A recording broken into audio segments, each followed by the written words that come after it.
figura del número 2, cuando habla de invadir u ocupar edificios públicos, ¿ya? Recordemos que además estamos hablando acá de participar en desórdenes, figura amplísima, y luego ocupar o invadir servicios públicos. Pero si esa ocupación no genera tampoco peligro para la seguridad e integridad de las personas o los bienes que en ellos se encuentran, si con ello no se altera el orden público, si no hay entonces algo relativamente que produzca que esta figura merezca estar penalizado, si no hay claridad al respecto, obviamente cualquier ocupación, invasión que hoy día absolutamente una conducta no punible podría terminar también siendo sancionada. Respecto al número 3,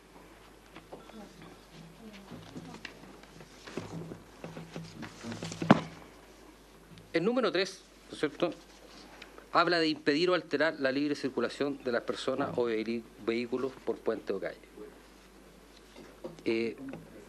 Aquí tenemos también que si no se produce ningún daño a personas en particular, si no se produce ninguna alteración grave del orden público, entonces, como se hablé, este ejemplo de la guerra al puente Pío IX, interrumpe o perturba el tránsito y eventualmente también sería punible.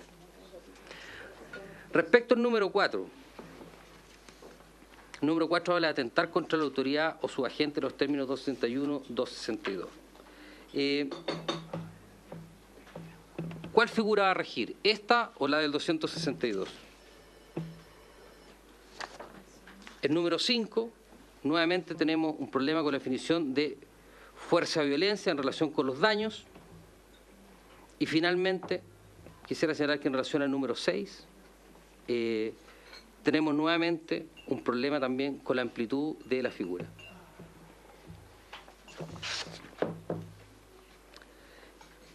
Quisiera avanzar finalmente en relación a la modificación que se plantea al Código Penal, los problemas que va a generar el inciso número 3. Y como sabemos que las personas que promuevan estas reuniones, ¿ya?, previendo la posibilidad que se produzcan estos desórdenes, deberían ser sancionados penalmente. Sin duda que esto es complejo, creemos que básicamente para que se trate de la promoción de desorden, bastaría, hoy en día no es penalizado, una reunión que no cuenta con la autorización de la autoridad. Es decir, la gente eventualmente podría reunirse, no obstante que no se le dé autorización, y independientemente de las conductas que realiza el individuo en particular, esa figura en sí no sería penalizada. Pero si hoy en día se produjera, si se aprobara esta norma, no se autoriza, la no autorización implicaría casi por naturaleza un desorden, por cuanto no está autorizado, y por tanto cualquier situación que se produzca en esa convocatoria debería ser responsabilidad de las personas que son citadas al respecto. Ahora, respecto de las modificaciones que se plantean al Código Procesal Penal, el artículo 83 habla de esta figura que se debe consignar la existencia y ubicación de fotografías, filmaciones, grabaciones y en general toda reproducción de imágenes, voces, sonidos, etcétera, que se hayan captado. Y lo que señala, ¿no es cierto?, es que esto la policía lo puede obtener en caso de una entrega voluntaria. Sobre esto, quisiera dejar en claro que cuando hoy en día se trata de esto en el Código Procesal Penal, estaríamos frente a la figura que está en el 267, inciso segundo del Código Procesal Penal. Esto es incautación de objetos en poder de terceros. Hoy en día esa incautación en poder de terceros da lo mismo si es voluntaria o no es voluntaria. El Código exige que sea con autorización judicial. Por lo tanto, esta modificación al artículo 83 implica una ampliación de la facultad de la policía. Nuestra opinión es que no está incorporada en ninguna hipótesis respecto de la investigación o los trabajos que se hacen sin autorización del fiscal, ¿ya? Así que esta incautación puede hacerse más por cualquier tipo de delito y bastaría con que sea voluntaria. ¿Cuál es el problema de la voluntariedad? Uno dice, bueno, ¿cuál es el problema si la persona voluntariamente entrega el objeto?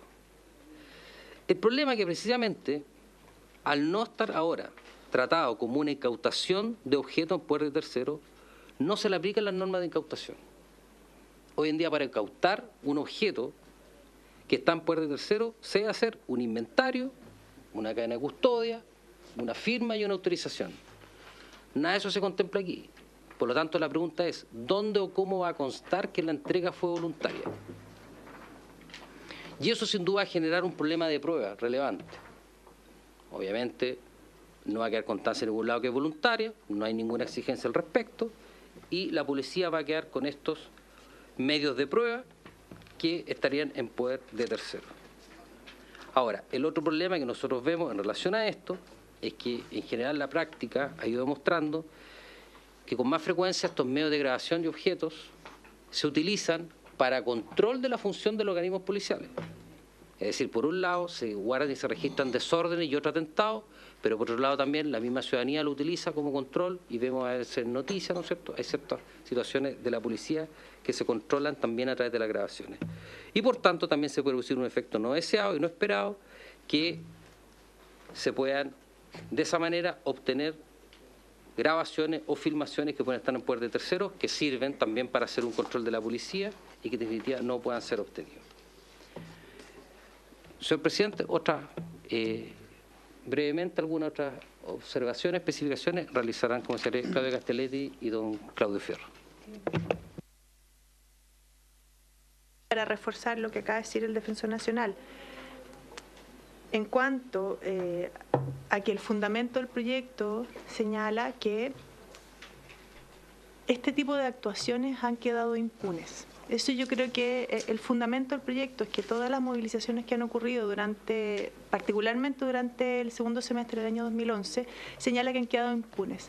Eso, sus señorías, solo los datos de la Defensoría indican que no es efectivo.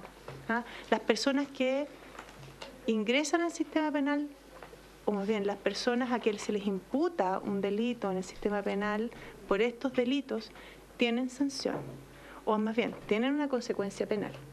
Es más, el sistema ha sido tan eficiente que en general esa consecuencia penal ocurre en la misma audiencia de control de detención. Eso yo creo que es muy importante que ustedes y la ciudadanía lo tengan claro. La gente sale condenada, un número importante sale condenada o tiene limitaciones a sus derechos producto de una condición de una suspensión condicional de procedimiento. Eso es muy importante. Segundo, también es importante recordar que muchos de los tipos penales que se pretende modificar con el proyecto han sido modificados recientemente. Eso también creo que es importante. Todos los delitos cometidos contra Carabineros y los delitos de atentados contra la autoridad fueron modificados hace 3 años, quizás un poco más, por el Parlamento, de manera tal que tampoco tenemos, creo yo, que no hemos hecho el ejercicio de revisar cómo ha funcionado esas modificaciones penales. En todo caso, en lo que a la Defensoría concierne, esas personas, insisto, han tenido alguna condena o alguna consecuencia penal negativa, y eso es importante. Finalmente, solo decir que si bien entendemos cuál es el sentido del proyecto de ley, la verdad es que como va a empezar a superponer distintos tipos penales sobre delitos ya existentes, va a generar un problema para el operador en cuanto a cuál delito de todos en el catálogo voy a poder aplicar. Existiendo tantos delitos probables, agregarle otros tantos, la verdad es que va a generar un problema aún más complejo para el operador en determinar cuál de todos estos delitos es el aplicable. Quizás solo agregar eso, de verdad no más de lo que dice el defensor. Don Claudio. Gracias, presidente.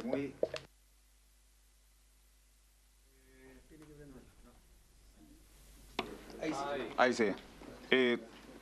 Muy breve, también reforzar un poco el contexto de este proyecto de ley que también se genera dentro de este contexto de protesta social, donde dentro de las modificaciones que se hace al artículo 269, dentro del número 4 se incorpora a la institución de Gendarmería de Chile. Ahí nos parece que efectivamente existe un problema asociado y que tiene que ver fundamentalmente con las condiciones que hoy día viven los presos en Chile y donde efectivamente y en forma permanente se generan algún tipo de conflicto al interior y que evidentemente esta situación de autoridad que se asocia hoy día a personal de Gendarmería con penas que son bastante importantes y evidentemente 541 días a 3 años, se suma a la pena original que pueden estar estas personas, nos parece que es un problema que es bastante grave y que nos parece que está fuera de contexto de la idea original del proyecto o hacia dónde apunta este proyecto. Nos parece que ahí se va a generar un problema porque dentro de las conductas o los despliegues, ¿cierto?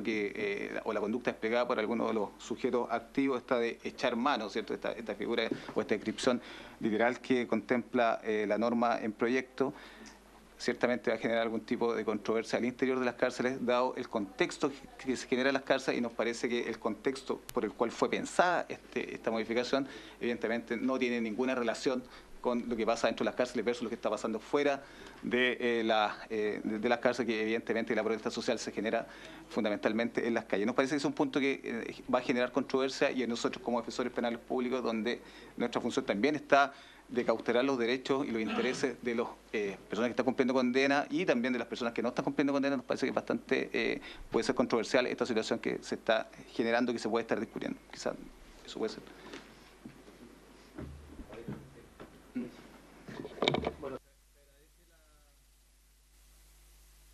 ¿Arreglaron la máquina? Sí. Se cayó la cámara. Sí. Mientras hablaba Claudia. Oye, bueno, primero que todo agradecerle la... Claro.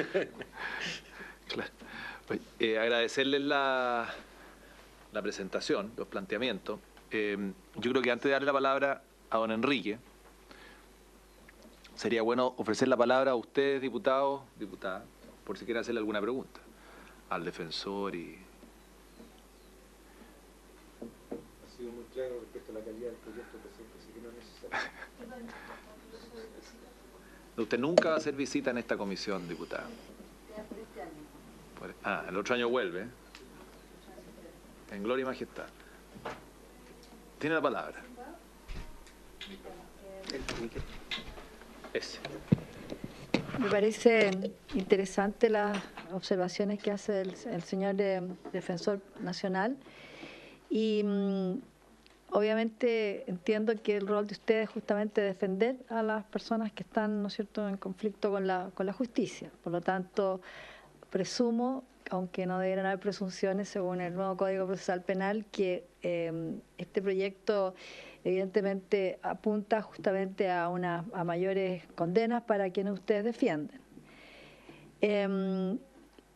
Creo que hizo varios comentarios muy interesantes y particularmente el último comentario respecto a la autorización que se entrega a las policías para que puedan obtener todo tipo de videos y filmaciones como medios de prueba, y que básicamente está inspirado en el hecho de que los jueces que normalmente tienen que atender o que tienen que ver los casos de violencia, apunto al caso que usted plantea, ¿no es cierto?, que tiene toda la razón, que a raíz de la violencia de las calles y todos los actos de vandalismo, etcétera, de los encapuchados, etcétera, nacen estos proyectos, porque siguiendo el hilo de lo que ella plantea, a la ciudadanía y a nosotros nos queda la percepción de que no hay condenas, que las personas simplemente tenemos cifra de 14.000 personas que han sido detenidas y de la cifra que se nos devuelve, creo que hay uno en prisión preventiva y no sabemos efectivamente qué otras sanciones se les puedan haber dado si es que se le dio alguna.